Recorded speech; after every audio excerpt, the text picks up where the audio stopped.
ஆண்டவராகிய இயேசு கிறிஸ்துவின் கிருபையும் சமாதானமும் உங்கள் அனைவரோடும் கூட என்றென்றைக்கும் இருப்பதாகும். நான் உன்னை விட்டு விலகுவதும் இல்லை, உன்னை கைவிடுவதும் இல்லை என்று சொன்ன நமது ஆண்டவராகிய இயேசு கிறிஸ்து நம்முடனே கூட இருக்கிறார். சமாதானமாய் இருப்போம். எசேக்கியேல் 31ஆம் அதிகாரம். ஆண்டவராகிய இயேசு கிறிஸ்து இந்த உலகத்தில் பிறந்து ஜனங்களுக்கு உபதேசிக்கும் போது 2000 வருடங்களுக்கு முன்பாக அவர் இந்த பூமியில் மனித அவதாரத்தில் வந்து ஜனங்களை பார்த்து அவர்களை கூட்டி சேர்த்து அவர்களுக்கு நல்ல உபதேசங்களை கொடுத்தார். அப்பொழுது கர்த்தர் உவமைகளால் ஜனங்களுக்கு போதித்தார். உவமைகளை சொல்லி அதன் மூலம் தேவ ராஜ்யத்தின் ரகசியங்களை புரிய வைத்தார். பல காரியங்களை புரிய வைத்தார். அதே போல கர்த்தர் அதற்கு முன்பே, ஆண்டவராகிய இயேசு கிறிஸ்து பிறப்பதற்கு முன்பே அவர் தீர்க்கதரிசி மூலமாக, எசேக்கியேல் தீர்க்கதரிசி மூலமாக உவமைகளால் ஜனங்களுக்கு பல தீர்க்க தரிசனங்களை சொல்லி இருக்கிறார். ஒரு தீர்க்கதரிசியின் வாழ்க்கையையே உவமையாக்குகிறார். ஒரு உருவகப்படுத்தி அதன் மூலம் தேசத்திற்கு அந்த காரியங்களை நடத்தி காட்டுகிறார். இது எரேமியா ஐயாவின் காலத்திலும் நடந்தது, எசேக்கியேல் ஐயாவின் காலத்திலும் நடக்கிறது. அதே போல ஆண்டவராகிய இயேசு கிறிஸ்து மனித அவதாரத்தில் இந்த பூமியில் வந்தபோது அப்பொழுதும் அது போன்ற நடக்கிறது. உவமைகளால் கர்த்தர் பேசி ஜனங்களுக்கு பல காரியங்களை புரிய வைக்கிறார். இந்த வேத பகுதியில் எகிப்து தேசத்திற்கு கர்த்தர் கொடுக்க போகிற நியாய தீர்ப்பை கர்த்தர் அந்த தேசத்திற்கும் அந்த ஜனங்களுக்கும் கொடுக்க போகிறது நியாய தீர்ப்பை உவமைகளால் புரிய வைக்கிறார். உவமையாக இந்தந்த காரியங்கள் இப்படி நடக்கிறது என்று சொல்லுகிறார். இதன் மூலம் என்ன தெரிகிறது என்றால், கர்த்தர் என்ன செய்ய போகிறார் என்பது மட்டும் அல்லாமல் அவர்கள் என்ன செய்து கொண்டு இருந்தார்கள், எதனால் இப்படி வந்தது என்பதை குறித்தும் தெளிவாய் நம்மால் புரிந்து கொள்ள முடிகிறது. நேரடியாக எவ்வளவு விளக்கம் சொல்வதை காட்டிலும் இந்த உவமைகள் மிக சுலபமாக நமக்கு புரிய வைக்கிறது. முதலை என்றும் பாலசிங்கம் என்றும் கர்த்தர் சொல்லும் போது அந்த மிருகங்களின் சுபாவத்தை உடைய இந்த ஜனங்கள் என்ன செய்தார்கள், அந்த தேசம் என்ன செய்தது என்று கர்த்தர் நமக்கு புரிய வைக்கிறார். இது மிக சுலபமாக நம்மால் புரிந்து கொள்ள முடியக்கூடிய காரியமா இருக்கிறது. இந்த வார்த்தைகளை நாம் சற்று தியானித்து பார்ப்போம். வருஷம் இஸ்ரவேலரின் கணக்கின்படி 11ஆம் வருஷம் 3ஆம் மாதம் 1ஆம் தேதி என்று கொடுக்கப்பட்டிருக்கிறது. இது சுமார் 2500 வருடங்களுக்கு முன்பாக நடந்த சம்பவம். 593 வருடங்களுக்கு முன்பாக நடந்தது. அதாவது அந்த கிமு 600 சமயங்களில் நடந்த காரியம் என்று ஒரு குறிப்பாக தோராயமாக நாம் நினைத்துக் கொள்ளலாம். கர்த்தர் எசேக்கியேல் தீர்க்கதரிசியிடம் சொல்லுகிறார், மனுபுத்திரனே, நீ எகிப்தின் ராஜாவோடும் அந்த ஜனங்களோடும் நான் சொல்லும் வார்த்தைகளை நீ போய் சொல் என்று கர்த்தர் சொல்லுகிறார். இந்த செய்தி, இந்த தீர்க்க தரிசனம் எகிப்து தேசத்திற்கும் அந்த தேசத்தின் ஜனங்களுக்கும் கர்த்தர் சொல்லுகிற வார்த்தை. அப்படி என்றால் அன்று அவர்கள் என்ன காரியம் செய்தார்களோ, எப்படிப்பட்ட பாவம் செய்தார்களோ, அதை போன்ற பாவத்தை செய்கிற இன்றைய ஜனங்களுக்கும் இது பொருந்தும். நன்றாக புரிந்து கொள்வோம். கர்த்தர் ஒரு தேசத்தை எகிப்து என்றும் பாபிலோன் என்றும் சொன்னால் அது அந்த ஒரு நாட்டிற்கு மட்டுமல்ல. அப்படி என்றால் இது நடந்து முடிந்து விட்டது, இப்பொழுதே முடிந்து போன காரியம். அது அப்படியல்ல. அவர்கள் செய்த பாவங்களை செய்கிறவர்களுக்கு இதே நியாய தீர்ப்பு தான் இன்றும் நாளையும் கிடைக்கும். இது கர்த்தருடைய நீதி. அதை நாம் புரிந்து கொள்வோம். எகிப்தியர்கள் என்ன செய்தார்களோ, அந்த தேசத்தின் ஜனங்கள் என்ன செய்தார்களோ, அதே தவறு நம் வாழ்க்கையிலும், தனிப்பட்ட வாழ்க்கையிலும், நம்முடைய திருச்சபையிலும், குடும்பத்திலும், தேசத்திலும் இல்லாதபடிக்கு பார்த்து கொள்ள வேண்டும். அப்படி இருந்தால் இதுதான் முடிவு என்பதை தெளிவாய் நாம் இந்த வேத பகுதியில் தெரிந்து கொள்ளலாம். அவர்கள் என்ன பாவம் செய்தார்கள், எப்படிப்பட்ட சுபாவம் உள்ளவர்களாய் இருந்தார்கள் என்பதை குறித்து நாம் இன்று பார்க்கலாம். நீ உன் மகத்துவத்திலே நீ யாருக்கு ஒப்பாய் இருக்கிறாய் என்று கர்த்தர் கேட்கிறார். உன்னுடைய மகத்துவம் என்று சொல்லும் போது புகழ்ச்சி என்று சொல்லலாம். மகத்துவம் என்றால் ஒருவித புகழ்ச்சி, நற்பெயர், இதைதான் மகத்துவம் என்று சொல்லுகிறோம். இதில் நீ யாருக்கு ஒப்பாய் இருக்கிறாய்? எகிப்தியர்கள் மிகுந்த புகழ்ச்சியோடு வாழ்ந்தார்கள். அவர்கள் மிகுந்த உயர்ந்த ஸ்தானத்தில் பெருமையோடு இருந்தார்கள். உலகெங்கிலும் இருக்கிற தேசங்களிலும் எகிப்து தேசம் உயர்ந்ததாக இருந்தது.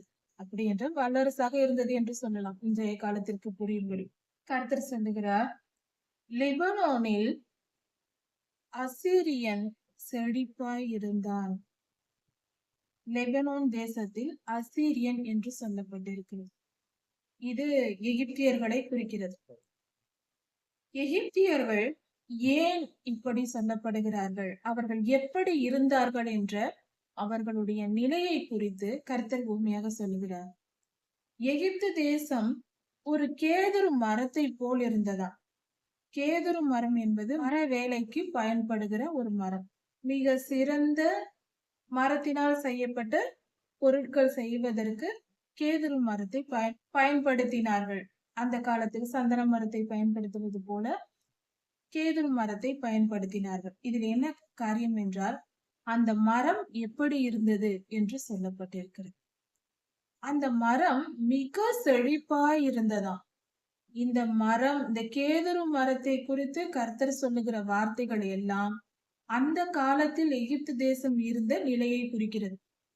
இந்த கேதுரு மரம் மிக அழகான செழிப்பான கிளைகள் எல்லாம் படர்ந்து, அந்த கிளைகளில் உள்ள இலைகள் மிக அடர்த்தியான கிளைகளோடு, அதாவது இலைகள் மிக அதிகமாக செழிப்பாக பச்சை பசேல் என்று செழிப்பாக இருந்ததாம் இலைகள் எல்லாம். அந்த இலைகளின் நிழல் வருகிற அளவுக்கு அந்த அடர்த்தி இருந்ததாம். மிக செழிப்பான இலைகள் உள்ளதா இருந்தது அந்த கேதுரு மரம். மிகவும் உயரமாய் வளர்ந்து ஓங்கிய கேதுரு மரமாய் இருந்தது. மிக உயரமான, வளர்ந்து மிக உயரமாகவும் அடர்த்தியான இலைகள் உள்ளதாகவும் பச்சை பசேல் என்று செழிப்பாய் இருந்தது. அந்த மரத்தின் கிளைகளின் நடுவில் ஒரு நுனி கொழுந்து இருந்தது. அது மிகவும் உயர்ந்திருந்தது. ஒரே ஒரு நுனி கொழுந்து என்று சொல்லப்பட்டிருக்கிறது. இது வேறு, நாம் துல்லியமாய் கவனிக்க வேண்டும். இது வெறும் மரத்தை குறிப்பதல்ல, ஒரு தேசத்தை குறிப்பது. அதனால் நாம் கவனமாய் கவனிக்க வேண்டும். அதாவது ஒரு நுனி கொழுந்து என்று சொல்லப்பட்டிருக்கிறது. இது ஒரு மனிதனை குறிப்பிடுகிறதா இருக்கிறது. அந்த செழிப்பான மரத்தின் நடுவில் ஒரு நுனி கொழுந்து மற்றும் மிக உயரமாய் உயர்ந்திருந்தது. அந்த மரம் அந்த அளவுக்கு செழிப்பாய் இருந்ததற்கு காரணம், அந்த மரத்தின் அடியில் மிக அதிகமான தண்ணீர் ஓடிக்கொண்டிருந்தது. அந்த தண்ணீரின் ஆழம் அதிகமாய் இருந்ததினால் அந்த மரம் மிக உயரமாய் ஓங்கி வளர்ந்தது. அதாவது ஒரு செடி கொடி எதுவா இருந்தாலும், தாவரங்கள் எதுவா இருந்தாலும், அதன் ஆழமான வேர் அளவிற்கு தண்ணீர் செல்ல செல்ல, நாம் தண்ணீர் அதிக ஆழத்திற்கு அந்த செடிக்கு கொடுக்கும் போது, அந்த தாவரத்திற்கு கொடுக்கும் போது, அது மிக உயரமாக ஓங்கி வளரக்கூடிய தன்மையுடையதா இருக்கும். இது நாம் தாவரவியலில் படிக்கிற பாடம். அதே போல தண்ணீர்னா அதிக ஆழத்தில் நாம் அதை வேருக்கு கொடுக்கும் போது அது மேல் நோக்கி செழிப்பாய் வளரும். கொஞ்சமாக தண்ணீர் ஊற்றினால் அது கொஞ்சம் உயரம்தான் வளரும். அதிக ஆழத்தில் தண்ணீர் கிடைக்கும் போது, அதிக ஆணி வேருக்கும் தண்ணீர் கிடைக்கும் போது அது செழிப்பாய் வளரும். அந்த மரத்தின் ஆறுகள் அதன் அடிமரத்தை சுற்றிலும் ஓடியது. அந்த மரத்தின் அடியில் ஆறுகள் ஓடியது, அது சுற்றிலும் ஓடியது. செழிப்பாய் இந்த மரம் இருந்தது. இப்படி இருக்கும்போது அது தன் தண்ணீரை மற்ற இடங்களுக்கும் கொடுத்தது. தான் மட்டும் அல்லாமல், அந்த மரம் மட்டும் அல்லாமல் மற்ற மரங்களுக்கும் அது தண்ணீர் பாய்ச்ச இடம் கொடுத்தது, தண்ணீர் போக விட்டது. இப்படி அது வெளியின் விருட்சங்கள் எல்லாம் அது தான் மட்டும் பயன்படுத்தி கொள்ளாமல் மற்ற மரங்களுக்கும், வெளியில் இருக்கிற சகலவித மரங்களுக்கும் அது தன் தண்ணீரை பாய விட்டது. இது என்ன பொருள் சொல்லுகிறது என்றால், எகிப்து தேசம் செழிப்பாய் இருந்தது. அது தன்னுடைய செழிப்பை மற்ற தேசங்களுக்கும் பங்கிட்டது. அதுவும் செழிப்பாய் இருந்தது. மற்ற தேசங்களோடு வியாபாரம் செய்து அது மற்ற தேசங்களுக்கும் உதவி செய்கிறதாகவும் லாபம் கொடுக்கிறதாகவும் இருந்தது. அதிக லாபம் தானும் ஈட்டிக்கொண்டு தன்னோடு சேர்ந்து மற்ற தேசங்களையும் சேர்த்து கொண்டு, எந்த தேசம் செழிப்பாய் இருக்கிறதோ அந்த தேசத்தை நோக்கி மற்ற தேசங்கள் ஓடும். அந்த தேசத்தில் இருந்து பணம் வாங்க, பொருள் வாங்கி கொள்ள, செழிப்பாய் இருக்கிற தேசத்திலிருந்து பெற்றுக்கொள்ள நினைக்கும். இது இயல்பு. அதுபோல எகிப்து தேசம் செழிப்பாய் இருந்ததினால் மற்ற தேசங்களும் அங்கு வந்து இந்த தேசத்தின் பலனை பெற்றுக்கொண்டது. அது துளிர் விடுகையில், அந்த மரம் துளிர்த்து வரும்பொழுது அதிகமாய் கிளைகளை விட்டது. அதிக தண்ணீர் இருப்பதினால் அதிக நீளமான மிகப்பெரிய கிளைகள், அதிகமான கிளைகளை அந்த மரம் விட்டது. ஏனென்றால் தண்ணீர் அதிகமா இருக்கிறது. அதாவது அந்த தேசம் மிகவும் செழிப்படைந்து கொண்டே இருந்ததினால் அது நன்றாக இன்னும் மேலும் மேலும், அதாவது தொழில்துறையில், வியாபாரத்தில் அது மிகவும் செழித்தோங்கிக் கொண்டிருந்தது. தேசத்தின் பொருளாதாரம் மிகவும் உயர்ந்து கொண்டே இருந்தது. மிகப்பெரிய கட்டடங்களை எழுப்பி மிகப்பெரிய செழிப்பை அடைந்திருந்தார்கள். உலகெங்கும் திரும்பி பார்க்க செய்யும் செழிப்பு அந்த தேசத்திற்கு இருந்தது என்று பொருள். இதன் செழிப்பின் நிமித்தம் அது கிளைகளை நீளமாக அதிகமாக பரவவிட்டது என்றால், அந்த தேசத்தின் செழிப்பின் நிமித்தம் பொருளாதாரம் பணம் அதிகமாய் இருந்தது நிமித்தம் அது மற்ற தேசங்களோடு உறவு, மற்ற தேசங்களோடு பல தேசங்களோடு உறவாக, அதாவது நட்புறவோடு தொழில்துறைகளில், வியாபாரத்தில் எல்லாவற்றிலும் தொடர்புடையதாக உடன்படிக்கை செய்து கொண்ட தேசமாக இருந்திருக்கிறது. அதன் கொப்புகளில் ஆகாயத்தின் பறவைகள் வந்து கூடு கட்டின. பறக்கிற பறவைகள் எல்லாம் வந்து கூடு கட்டின என்று சொல்லும் பொழுது, அந்த தேசத்தை பற்றி தெரிந்து கொண்டவர்கள், அந்த தேசத்தின் செழிப்பை அறிந்தவர்கள் எல்லோரும் அங்கு வந்து அந்த தேசத்தோடு உடன்படிக்கை செய்து வியாபாரத்தில் ஒப்பந்தம் செய்து கொண்டு அவர்களோடு இந்த தேசத்தோடு எகிப்தோடு இணைந்து வியாபாரம் செய்தார்கள். அதனால் அவர்களும் எகிப்து தேசத்தின் செழிப்பை பெற்றுக் கொண்டார்கள். வெளியில் மிருகங்கள் எல்லாம் வந்து சேர்ந்தது அந்த மரத்தின் நிழலில் என்று சொல்லப்பட்டிருக்கிறது. இதுவும் அதே பொருள்தான். எகிப்து தேசத்தின் ஆதரவினால் மற்ற தேசங்களும் அங்கு வந்து லாபம் அடைந்தன. எகிப்து தேசத்தின் லாபத்தை பெற்றுக் கொண்டன. அதன் செழிப்பை பகிர்ந்து கொண்டன என்று சொல்லலாம். எகிப்து தேசத்தின் நன்மைகளை அதோடு சேர்ந்து கொண்ட எல்லா தேசங்களும் அனுபவித்த. இப்படியாக செய்து, அதாவது மிருகங்கள் என்று சொல்லும் போது பொல்லாத தேசங்கள், தீமையான பாவம் நிரம்பி இருக்கிற தேசங்களும் எகிப்தோடு வந்து சேர்ந்து கொண்டன. பறக்கிற பறவைகள் என்று சொல்லும் போதும் அதே பொருள்தான். இவர்களோடு ஏற்கனவே தொடர்பில் இல்லாதவர்கள், எகிப்து தேசத்தோடு தூர தேசங்களில் இருக்கிறவர்களும் வந்து சேர்ந்து கொண்டார்கள் என்று பொருள். இப்படியாக வந்து அந்த மிருகங்கள் எல்லாம் அந்த மரத்தின் அடியில் குட்டிகளை போட்டன என்று சொல்லப்பட்டிருக்கிறது. இதன் மூலம் எகிப்து தேசத்தோடு இணைந்த மற்ற தேசங்களும் தங்கள் பொருளாதாரத்தை பெருக்கிக் கொண்டு செழிப்படைந்து மிகவும் பெருகிக் கொண்டன.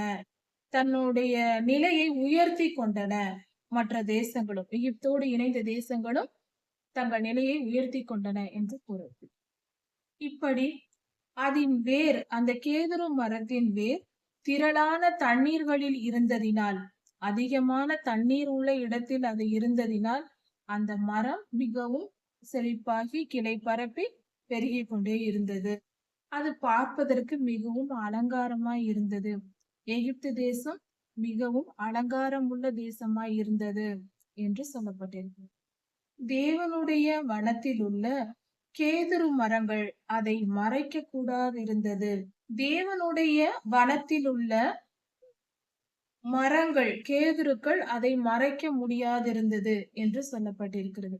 இதன் பொருள், எகிப்து தேசத்தின் செழிப்பும் உயர்வும் கர்த்தரால் தெரிந்து கொள்ளப்பட்ட தேசம், அதாவது இஸ்ரவேல் தேசத்திற்கும் அந்த அளவுக்கு செழிப்பில்லை. இஸ்ரவேல் தேசத்தின் செழிப்பை காட்டிலும் மிகவும் உயர்ந்திருந்தது. கர்த்தரால் தெரிந்து கொள்ளப்பட்ட ஜனங்களின், கர்த்தரால் ஆசீர்வதிக்கப்பட்ட ஜனங்களின் செழிப்பை காட்டிலும் எகிப்து தேசம் மிகவும் செழிப்பாயிருந்தது என்று சொல்லப்பட்டிருக்கிறது. ஏனென்றால் கர்த்தரின் வனத்தில் உள்ள மரங்களும் எகிப்து தேசத்தை மறைக்க முடியாதிருந்ததாம். அப்படி என்றால் இது மிகவும் உயர்ந்து விட்டது. எல்லா தேசங்களையும் விட, எல்லா ராஜ்யங்களையும் விட இது மிகவும் உயர்ந்து விட்டது என்று பொருள். தேவதாரு விருட்சங்கள் அதன் கொப்புக்கு சமானம் அல்ல. அர்மோன் மரங்கள் அதன் கிளைகளுக்கு சமானம் அல்ல. அந்த அளவுக்கு செழிப்பான கொப்புகள் உடையதாய். கொப்புகள் என்றால் கிளைகள், அந்த கிளைகளில் இருக்கிற சிறு சிறு கிளைகள். இவைகளெல்லாம் மிகவும் அடர்த்தியாக, செழிப்பாக, மிக உயரமாக, அதிக கிளைகள் உள்ளதாய் இப்படியாக இருந்திருக்கிறது. மிக செழிப்பு. தேவனுடைய வனத்தில் இருக்கிற எந்த மரமும் இதற்கு ஒப்பான அலங்காரம் இல்லையாம். மிக அழகாக இருந்ததாம். அலங்காரம் உள்ள தேசமாக, அலங்காரம் உள்ள பட்டணங்களாக அந்த தேசத்தின் பட்டணங்கள் இருந்தது. தேவனுடைய ராஜ்யம், தேவ ராஜ்யத்தில், அதாவது கர்த்தரால் ஆசீர்வதிக்கப்பட்ட இஸ்ரவேலர்கள் கூட அப்படிப்பட்ட செழிப்பை அடையவில்லை. இது எப்படி ஒப்புமைப்படுத்தி பார்க்கலாம் என்றால், எருசலேமை விட அழகானதாகவும் உயர்த்தப்பட்டதாகவும் செழிப்பாய் இருந்ததாகவும் இருந்திருக்கிறது என்று பொருள்படுகிறது. அந்த மரத்தின் கிளைகளின் திரளினால் அதை நான் அலங்கரித்தேன் என்று கர்த்தர் சொல்கிறார். அந்த மரத்தோடு கிளைகள் இருக்கிறது அல்லவா, அது அதிகமான கிளைகளை விட வைத்து அதை அலங்கரித்தாராம் கர்த்தர். அப்படி என்றால் எகிப்து தேசத்தின் பல நாடுகள் இணைந்து பல தேசங்களுக்குள் பரவி அது பெருகியதினால் அது மிகவும் அலங்காரமாய் இருந்தது. ஏதேனில் உள்ள விருட்சங்கள் எல்லாம் இந்த எகிப்து தேசத்தை பார்த்து, அதாவது இந்த கேதுரு மரத்தை பார்த்து பொறாமை கொண்டன என்று சொல்லப்பட்டிருக்கு. எகிப்து தேசத்தை பார்த்து ஏதேனின் விருட்சங்கள் பொறாமை கொண்டன என்றால் இஸ்ரவேலர்களே பொறாமை கொண்டார்கள். கர்த்தருடைய ஜனங்கள், யூதர்களும் மற்றவர்களும், யூதர்களும் இஸ்ரவேலர்களும் எல்லோரும் பொறாமைப்படும் அளவுக்கு எகிப்து தேசம் இருந்தது. மிகவும் செழிப்பாய் இருந்தது. அவர்கள் பொறாமைப்படும் அளவுக்கு இருந்தது.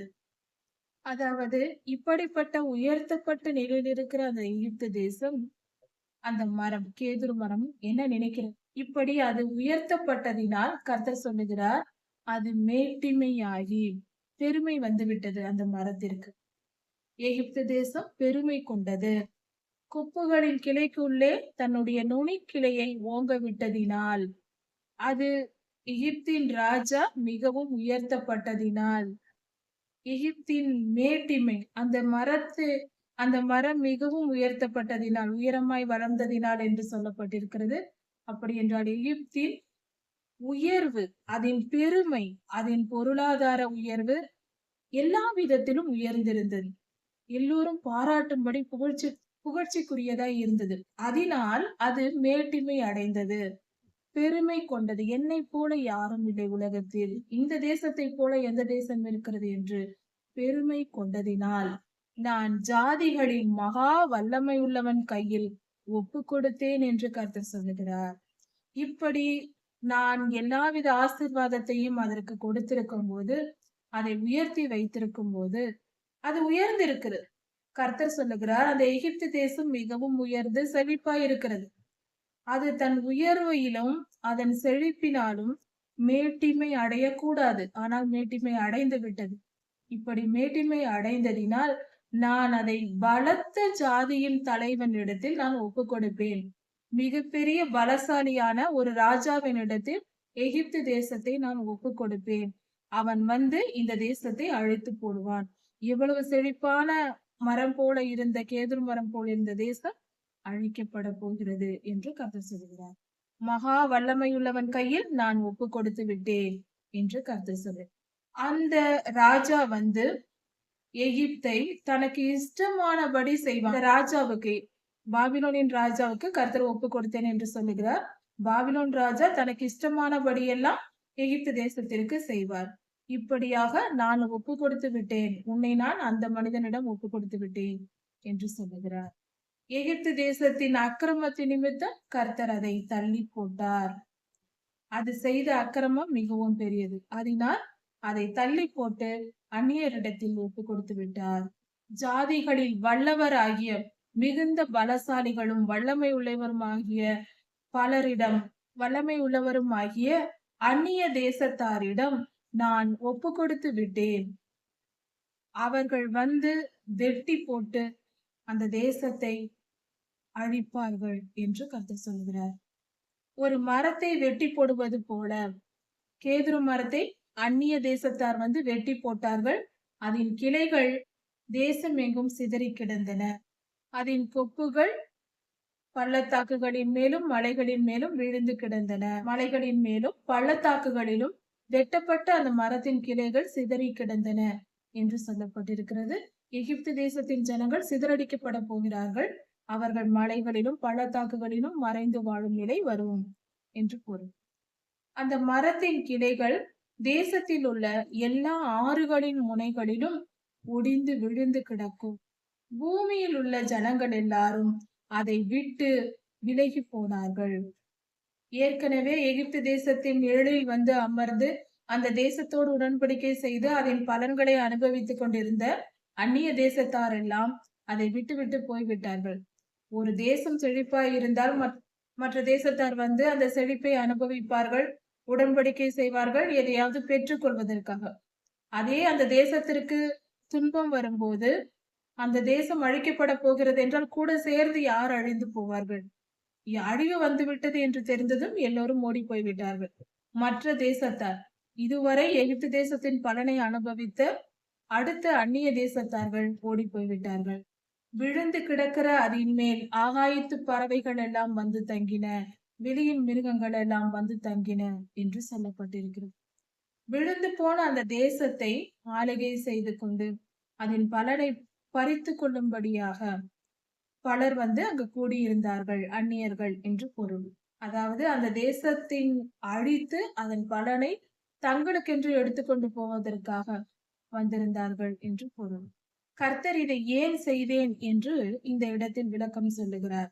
தண்ணீர்கள் ஓரமாய் வளர்கிற எந்த மரமும் தன் வளர்த்தியினால், அதாவது தண்ணீர் அதிகமாய் ஓடிக்கொண்டிருக்கிற இடங்களில் மரங்கள் இருந்தால் அது மிகவும் செழிப்பாய் இருக்கும், மிக உயரமாய் வளரும், பச்சை பசேல் என்று எப்பொழுதும் இலைகள் உள்ளதாய் இருக்கும், செழிப்பாய் இருக்கும். அப்படி இருக்கிற மரங்கள் தங்களை மேன்மை பாராட்டி கொள்ளாதபடிக்கு, பெருமை அடையாதபடிக்கு, நான் பெரிய ஆள், நான் பெரியவன் என்று தன்னைத்தானே உயர்த்தி கொள்ளாதபடிக்கு கர்த்தர் இதை செய்கிறாராம். அதாவது இதன் பொருள் என்னவென்றால், ஒரு தேசம் இருக்கிறது, அது நல்ல செழிப்பான உயர்வான நிலையில் பொருளாதாரத்தில் பெருகி எல்லா விதத்திலும் உயர்த்தப்பட்டதா இருக்கும்போது பெருமைப்படக்கூடாது. ஆனா அந்த பாடத்தை கற்றுக் கொடுக்கும்படியாக, பெருமைப்பட்டால் அழிந்து போகும் அந்த தேசம் என்ற பாடத்தை கற்றுக் கொடுக்கும்படியாக நான் இப்படி செய்வேன் என்று கர்த்தர் சொல்லுகிறார். தங்கள் கொப்புகளின் தழைக்குள்ளே தங்கள் நுனி கிளையை விடாமலும், தண்ணீரை குடிக்கிற எந்த மரங்களும் தங்கள் உயரத்தின் மேல் நம்பிக்கை வைக்காமலும் இருக்கும்படிக்கு நான் இப்படி செய்வேன் என்று கர்த்தர் சொல்லுகிறார். அதாவது ஒரு தேசம் இருக்கிறது, அதில் தேசத்தின் தலைவர்கள் பலவித திட்டங்களை தீட்டுவார்கள், ஜனங்கள் உழைப்பார்கள், எல்லா விதத்திலும் முயற்சிகள் மேற்கொள்ளப்படும் ஒவ்வொரு தேசமும் முன்னேற்றம் அடைவதற்கு. இப்படி செய்து கொண்டு இருக்கும்போது உயர்த்தப்பட்ட ஒரு தேசம் கர்த்தரின் கிருபையால் தான் உயர்த்தப்பட முடியும். எவ்வளவுதான் மனிதர்கள் உழைத்தாலும் மழை பெய்யாவிட்டால் பூமி விளையாது. எவ்வளவு விவசாயம் செய்தாலும், எவ்வளவு தொழில்துறைகளை நாம் ஏற்படுத்தினாலும், மழை பெய்யாவிட்டாலும், கர்த்தர் ஆசீர்வாதத்தை கொடுக்காவிட்டால் அது நமக்கு கிடைக்காது. ஒருவேளை நல்ல பயிர் விளைந்திருக்கிற சமயத்தில் வெள்ளம் வந்து வாரிக்கொண்டு போனால், கர்த்தர் நினைத்தால், இயற்கை ஒத்துழைத்தால் தான் நம்மால் செழிப்பான நாடாக வளர முடியும். அது ஒத்துழைக்க வேண்டும் என்றால் தேவ தயவு வேண்டும். கர்த்தருடைய ஆசீர்வாதம் இருந்தால்தான் எந்த தேசமும், எந்த குடும்பமும், எந்த தனி மனிதனும் உயர முடியும். அதை உணர்ந்து கொள்ள வேண்டும். அப்படி இருக்கும்போது என்னை நானே உயர்த்தி கொண்டேன், என் உழைப்பினால், என் பலத்தினால், என்னுடைய ஞானத்தினால் நான் உயர்ந்து விட்டேன் என்று யாரும் சொல்லக்கூடாது. அப்படி எகிப்து தேசம் செய்ததினால் அழிக்கப்பட்டது. கர்த்தர் இப்படி யாரும் செய்யக்கூடாது என்பதற்கு உதாரணமாக எகிப்தை நான் அழிக்கிறேன் என்று சொல்லுகிறார். தங்கள் மேல் தாங்களே நம்பிக்கை வைக்க கூடாது. என் பலத்தினால், என் ஞானத்தினால் நான் இதை சாதித்து விடுவேன், நான் தான் இதை செய்தேன் என்று சொல்லக்கூடாது. தேவ தயவு இல்லாமல் எதுவும் நடக்காது. நாம் எவ்வளவுதான் முயற்சி செய்தாலும், சேட்டலைட் விட்டால் கூட சில நேரங்களில் எல்லாவித ஞானத்தினாலும் ஆராய்ந்துதான் விஞ்ஞானிகள் மிகவும் கடினமாய் உழைத்து நற்பெயர் பெறுவதற்கு முயற்சி செய்கிறார்கள். சேட்டலைட்டை விடுகிறார்கள், பலவித ஆராய்ச்சிகள் செய்கிறார்கள். சில நேரங்களில் அதுவே தோல்வியில் முடிவதில்லையா? கர்த்தர் தயவு இருந்தால்தான் எதுவும் வெற்றி பெற முடியும். அதை உணர்ந்து கொள்ள வேண்டும். நாம் முயற்சி செய்ய வேண்டும். முழு மனதை செலுத்த வேண்டும், ஞானத்தை பயன்படுத்த வேண்டும். ஆனால் வெற்றி என்பது கர்த்தரிடத்திலிருந்தே வருகிறது என்பதை உணர்ந்திருக்க வேண்டும். இதை உணர்த்தும்படியாக நான் இப்படி அந்த தேசத்தை அழிப்பேன் என்று கர்த்தர் சொல்லுகிறார். யாரும் தங்கள் சுயபலத்தினால் உயர்ந்திருக்க முடியாது என்பதை புரிய வைக்கும் பாடமாக எகிப்து தேசம் அழிக்கப்படுகிறது. அவர்களுடைய நிலை என்ன ஆகும் என்று கர்த்தர் சொல்லுகிறார். அவர்கள் எல்லோரும் குழியில் இறங்குகிறவர்களோடே ஒப்பு கொடுக்கப்பட்டு பாதாளத்தில் இறங்குவார்கள், பூமியின் தாழ்விடங்களில் இறங்குவார்கள் என்று சொல்லப்பட்டிருக்கிறது. எகிப்தியர்கள் அழிக்கப்பட்டு அவர்கள் ஆத்மா பாதாளத்திற்கு செல்லும். அவர்கள் அழிக்கப்பட போகிறார்கள், அவர்கள் ஆத்மாவும் அழிக்கப்படும் என்று கர்த்தர் சொல்லுகிறார். பெருமையுள்ளவனை கர்த்தர் கிட்டே சேர்ப்பதே இல்லை. மிகவும் ஆபத்தான ஒரு காரியம் பெருமை. அதை மட்டும் தொட்டுவிடக்கூடாது. கர்த்தருடைய பிள்ளைகள் ஜாக்கிரதையா இருக்க வேண்டும். கர்த்தர் சொல்லுகிறார், அவன் பாதாளத்தில் இறங்குகிற நாளில் நான் புலம்பலை வருவித்தேன். அப்படி என்றால் எகிப்து தேசத்தில் அழியும் நாளில் புலம்பல் உண்டாகும், துக்கம் உண்டாகும் பூமியில் என்று பொருள். கர்த்தர் சொல்லுகிறார், ஆழத்திலிருந்து தண்ணீர் வந்துதான் அந்த கேதுரு மரத்தை செழிப்பாக்கியது. அப்படி என்றால் கிணற்றிலிருந்து தண்ணீர் வருகிறது என்று ஒரு பொருளில் வைத்துக் கொள்வோம். கர்த்தருடைய ஆசீர்வாதம் தான் எகிப்து தேசத்தை செழிப்பாக்கியது. ஆனால் எகிப்து தேசமோ என் பலத்தினால் நானே உயர்ந்தேன், நானே செய்தேன் என்று உயர்த்தியதினால், தன்னைத்தானே உயர்த்தியதினால் கர்த்தர் அழித்தார். அழித்ததோடு மட்டுமல்ல, அந்த தேசத்தின் ஆசீர்வாதத்தை எடுத்து போட்டார். அந்த தண்ணீர் பாயும், அந்த மரத்திற்கு தண்ணீர் பாய்ந்து கொண்டிருந்ததை தடுத்து போட்டார். அப்படி என்றால் எகிப்து தேசத்தின் ஆசீர்வாதத்தை கர்த்தர் எடுத்து விட்டார். திரளான தண்ணீர்கள் அந்த மரத்திற்கு ஓடாதபடி அதன் ஆறுகளை அடைத்து போட்டார். இது நிமித்தம் லிபனோனை கர்த்தர் இருளடைய பண்ணினார், இருட்டாக்கினார். வெளியின் விருட்சங்கள் எல்லாம் அது நிமித்தம் பட்டு போயின. எகிப்து தேசத்தின் பாவங்களின் நிமித்தம் அதோடு சேர்ந்தவர்களும் அழிந்து போனார்கள், கூட இருந்தவர்களும் என்று பொருள். விருட்சங்கள் என்று சொல்லும் போது மரங்கள், மரங்கள் என்றால் மனிதர்களை குறிக்கிறது. அவனை குழிக்குள் இறங்க பண்ணும் போது, இந்த இடத்தில் நன்கு கவனிக்க வேண்டும். நான் அவனை குழியில் இறங்க பண்ணும் போது அவன் விழுகிற சத்தத்தால் பூமியை அதிர பண்ணுவேன் என்று சொல்லுகிறார். இந்த இடத்தில் அவன் என்ற வார்த்தையை பயன்படுத்தி இருக்கிறார். அதை கவனித்துக் கொண்டே வருவோம். அப்பொழுது அவன் பூமியின் தாழ்விடங்களில் தள்ளப்பட்ட போது, அதாவது பாதாளத்தில் தள்ளப்பட்ட போது, ஏற்கனவே தண்ணீர் குடித்துக் கொண்டிருந்த எகிப்தின் தண்ணீரில் பலனடைந்த மரங்களும், லெபனோனின் சிறந்த விருட்சங்களும், ஏதேனின் விருட்சங்களும் ஆறுதல் அடைந்தன என்று சொல்லப்பட்டிருக்கிறது. ஏனென்றால் எகிப்து தேசத்தின் பலனை அனுபவித்துக் கொண்டிருந்த, அந்த தேசத்தோடு உறவாடி கொண்டிருந்த மற்ற ஜனங்களும் ஏற்கனவே பாதாளத்தில் தள்ளப்பட்டு போய்விட்டார்கள். இப்போது எகிப்து தள்ளப்பட்ட போது அவர்கள் ஆறுதல் அடைந்தார்கள். எகிப்து நிமித்தமாய் எகிப்து தேசத்தோடு பாவம் செய்ததினால் அவர்களோடு கூட இருந்த மற்ற ஜாதியாரும், அதாவது மற்ற நாட்டு மக்களும் அழிக்கப்பட்டு பாதாளத்தில் சென்றார்கள். எகிப்து பாதாளத்திற்கு போகும்போது இவர்கள் மனம் ஆறுதல் அடைந்தது. நாம் மட்டுமல்ல, நம்மை கெடுத்தவனும் சேர்ந்தே நம்மோடு வந்து கெட்டு போகிறான், அழிய போகிறான் என்று ஆறுதல் அடைந்து விட்டார்களாம்.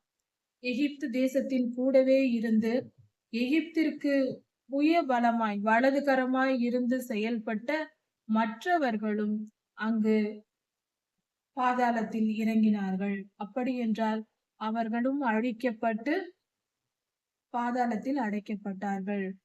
அவர்கள் பரலோகத்திற்கு போக முடியாது. இப்படிப்பட்ட மகிமையிலும் மகத்துவத்திலும் ஏதேனின் விருட்சங்களில் நீ எப்படிப்பட்டவன் என்று கர்த்தர் அவனை கேட்கிறார்.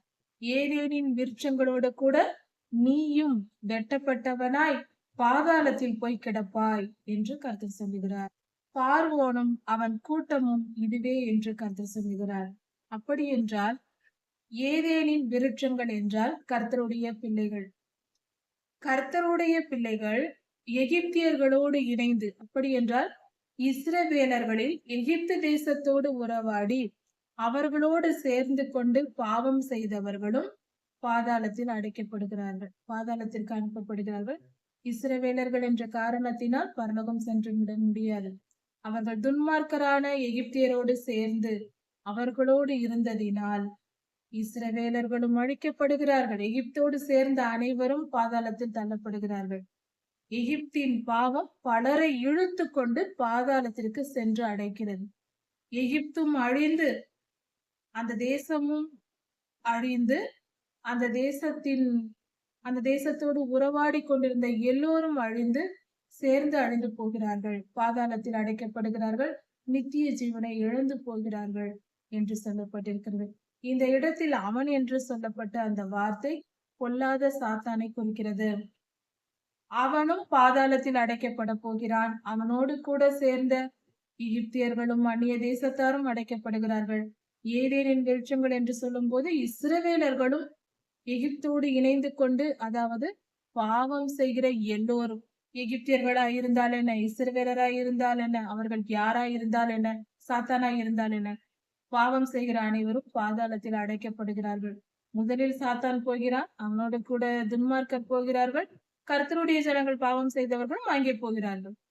யார் பாவம் செய்தாலும் பாதாளம் காத்திருக்கிறது என்று கூறி, இதுவே கர்த்தர் நமக்கு கொடுக்கிற வார்த்தையா இருக்கிறது. கர்த்தருக்கு பயந்து பரிசுத்தமாய் வாழ்வோம். கர்த்தருடைய ராஜ்யத்தை சென்றடைய முயற்சி செய்வோம். கர்த்தருடைய பெரிதான கிருபையை பெற்றுக்கொள்வோம்.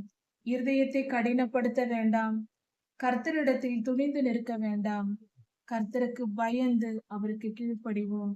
கர்த்தருடைய ஆசீர்வாதத்தை பெற்றுக்கொள்வோம்.